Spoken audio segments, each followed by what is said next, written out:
Now at this point, let's get an update on the situation outside the ICC during the last day of the hearing. We have with us News 5 Vigilante, Mac Ortiz, live on the ground. Mac, good evening mula sa Pinas. Magandang gabi dyan sa inyo, Diego, at magandang hapon dito sa amin sa ICC compound dito sa Hague. Sa ngayon ay kanina pala ay medyo umuulan pero hindi nagpatinag ang mga taga-suporta ni former President Rodrigo Duterte. Actually, marami pa rin sila ngayon, siguro more or less siguro mga hundreds. Tapos, nagsisikay rin sila dito. Kanina, nakita natin na kumain sina Atty. Sal, sina former Secretary Bello, at tanongin natin kung ano yung mga sentiments nila ngayon. Kasama ko ngayon si Alvin. Yes, Sir Alvin, kumusta po nga kayo ngayon? And, hello po sa inyong lahat na nanonood ng One News. Ito po si Alvin. I'm fine.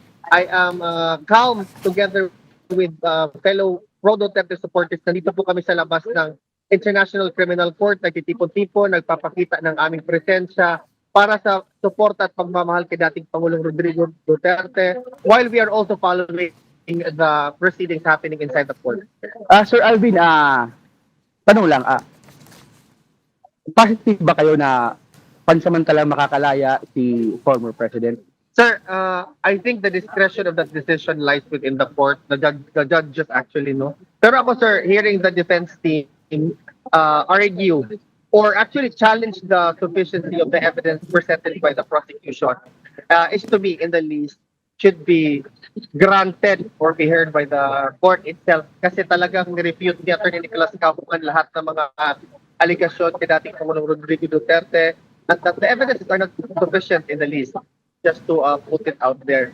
Ako talaga, sir, naniniwala if the ICC is a court of justice, dapat i-dismiss ang kaso at dapat pauwiin si PRRD because he has been incarcerated inside the detention facility of ICC for almost 1 year now. Absence of a verdict, he is a mere suspect. He should be given the presumption of innocence. And dapat nirelease nila si PRRD noon. Sir Alvin, after this hearing, any plans, yung mga supporter, patuloy ba pupunta rito o doon sa Duterte? Patuloy pa rin, sir, hanggang sa matapos ito, hanggang sa simulat sa poll, sinabi na po namin, sir, na magpapakita kami dito, susuporta kami kay dating Pangulo hanggang sa dulo, at literal na ginagawa namin. In fact, winter, spring, summer, or fall, we were still outside waiting for the former president. Every time my family visit po, nandoon lang kami sa labas to ask questions and to relate to the Filipino people who are supporting and closely monitoring the development of the case. Okay. Thank you, Sir Alvin. Pabuhay. Okay, welcome. Diego, Mac, dadalhin na lang kita doon sa kung saan yung may table at kung saan nagkain. Tatanungin natin. pero Mac, teka, may tanong ako. Mac, Wait lang, sige. kasi may mga pinicture ka dyan na mga litrato, mga iba-ibang pagkain, tsaka yung bag ba yun? Ano bang buhaya bag na sumisikat na dito yan eh? Ano ba yung buhaya bag na yan, Mac? May nakita yung isang supporter dito na may yan. Yung photo na yan. Yan kasi yung parang ginamit din or parang dinala ni Senator Amy, kaya Yes. medyo na-hype siya dito sa area, dito sa compound mismo ng ICC. Okay. So hindi fake news yan, ha? Hindi. Totoo po yung bag. Totoo yung bag. Sige, ikot mo naman kami kasi gusto namin malaman, Mac, yung atmosphere. Kasi dito may popcorn viewing ang pro and anti-Duterte. Kabado, syempre, yung mga Duterte supporters. And gusto natin malaman, ano ba atmosphere dyan sa area dyan? Okay. Punta tayo dito sa may table kung saan may maraming pagkain. At tayo natin kausapin si Tita Janet. Sige. Tita Janet, hello.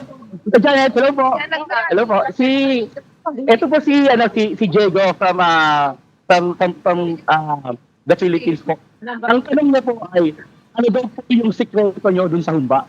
Ang sekreto pagmamahal kamo. Yan, naggaling sa pagmamahal namin kay tatay. Ganon yan. Ma. Sinupuntahan si tatay at minahal. Ganon din, karal-karal. At pagsuporta ko sa humba. Yan ang na rin. Pero hindi yan ang dahilan ng gulo. Mac, tanong mo nga kay tita kung meron siyang ginawang humba para kay Harry Roque. Sold out. Tita Janet, pinapatanong ni Diego kung may ginawa rin daw po kayong kumba para kay Attorney Roque. Wala. Ano yun? Hindi yun yung kinain niya. Ano yun? Yung spaghetti yun. Nagkamali lang yun. Misunderstanding yun. Hindi yun totoo. So, yun. Pero ngayon Tita Janet, Wala. positive po ba kayo na mapapawalang sala si Tatay Diego? Sigurado, 101%. Yan. The truth will prevail and Tatay will go back home. Kaya kumain na tayo lahat. Sold out ang statements. We are going back to Davao. And I'm going there in Davao. So guys, mabuhay tayong lahat, guys. Actually, Diego, tama yung sinasabi ni Tita Janet. Yung humba, yung una atang naubos dito na pagkain. Sold out Okay. talaga. Viral na humba yan eh.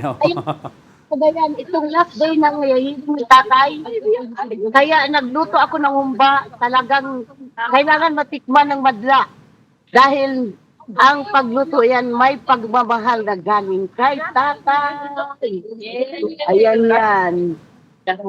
Diego sa kasalukuyan, umuulan ngayon dito pero hindi nagpapatinag yung mga taga-suporta ni former President. Tingnan mo sa aking background, nakapayong sila pero andito pa rin sila ngayon. Actually, dito sa area, wala ba dito masyadong shade or para masilungan. Dito lang talaga sila sa open area, nakapayong lang sila, nag-aabang, kumakain, at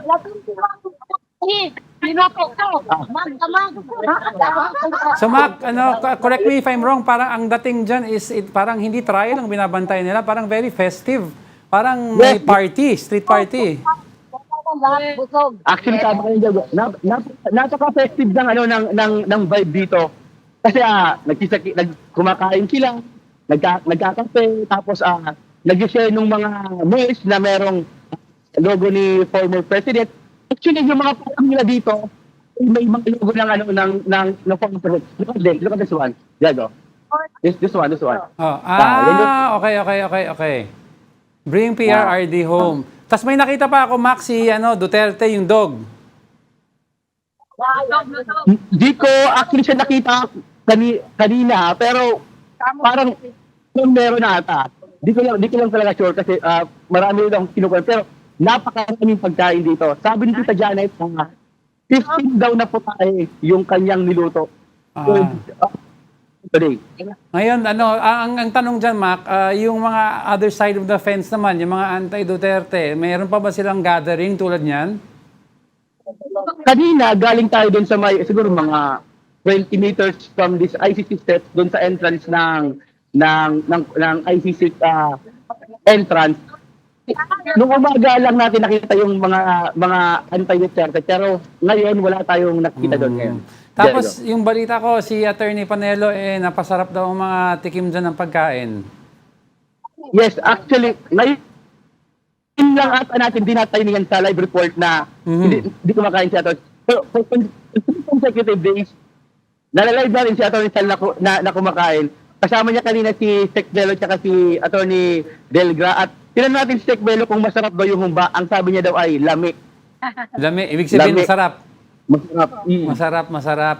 So, this is the last day. Moving forward, tapos na yung confirmation of charges hearing. Regardless of what happens, magvi-vigil ba sila dyan until magkaroon ng decision ng ICC? Ang sabi sa atin, Diego, ng mga supporters, kahit daw matapos, ngayon ni Alvin, di ba, winter, spring, summer, or fall, dito lang sila, mag-aantay sila until such time na makalaya si former President. Ayun, of course. Teka lang, ilang degrees pa lang ngayon dyan? Mas malamig ngayon kasi medyo umulan siya mahangin eh. So, ilang degrees ngayon? Siguro 5. 5 degrees. Tapos 5 degrees daw ngayon dito. Tapos masipag pa dyan. Teka lang, Mac, aside from yung ano pa yung ibang putahin na nandyan? May nakita ako wait lang tignan ko ano pa yun nandito. Parang may nakita akong banana cake, may pancit, may fruits, may watermelon, may fruit, may ubas, may Oy, Mac, pakita mo naman yung pagkain para makita ko naman. Baka kasi may ingit kayo eh. Ha? Oh, yan. Yan. Banana Banana bread. cake. May siopaw. Ayan, yun yung fruit. Alright. Meron ding munggo kasi yung munggo daw ay paborito ni former president. Yes, oo.